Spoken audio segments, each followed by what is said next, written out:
அஸ்ஸலாமு அலைக்கும் வரஹ்மத்துல்லாஹி வபரகாத்துஹு. இங்கே போரூரில் ஃபஜர் தொழுகை 5:50, நாளைக்கு தொழுகை 5:55. அப்படி தொழுகை முடிச்சுட்டு வரும்பொழுது 4 விஷயங்கள் இங்கே பார்த்தோம். என் போர்டில் பார்த்தாலே தெரியும். 4 விஷயங்கள் மாஷா அல்லாஹ் நல்ல விஷயங்கள். அது முதலாவது தொழுகை இறை நெருக்கம் ஏற்படும். தொழுகைக்கான நோக்கமே அதுதான். அல்லாஹ்வுடைய நெருக்கம் ஏற்படுறதுக்காண்டி தான். அல்லாஹ்வுடைய நெருக்கம், சந்தோஷம், அதை அடைஞ்சிக்கிறது தான் இறை பொருத்தம். 2வது விஷயம் நோன்பு. உடம்புக்கு நல்லது. இன்னொன்று ஆன்ம பலம் கிடைக்கும். ஆன்ம பலம் உள்ளுக்கூடிய இந்த ஆன்மா இருக்கல, தஸ்கியத் சொல்லுவாங்க. மனசு சுத்தமாகும் அப்படின்னு கொடுத்துருக்குறாங்க. சுத்தமாகும், அதில் பலம் கூடும், நம்பிக்கை அதிகரிக்கும் அப்படின்னு. 3வது தர்மம். நரகத்திற்கு தெரியாது. எந்தளவுக்கு தர்மம் செய்கிறோமோ அந்தளவுக்கு தெரியாமல் வச்சுக்கிறாங்க.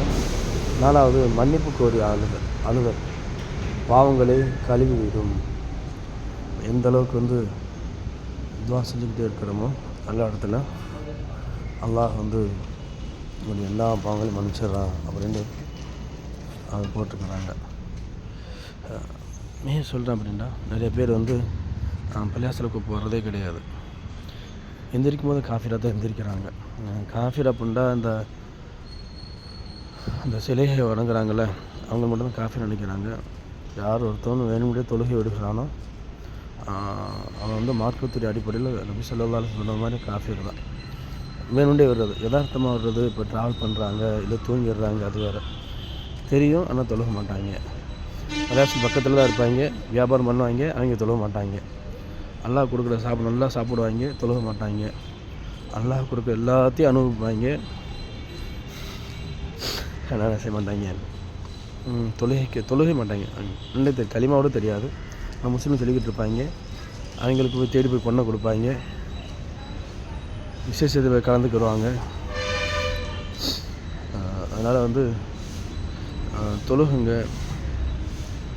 அல்லாஹ் அதில் சிறந்த கூலிகளை வச்சுருக்கிறான். அல்லாஹ் பொருத்தம் கிடைக்கும்.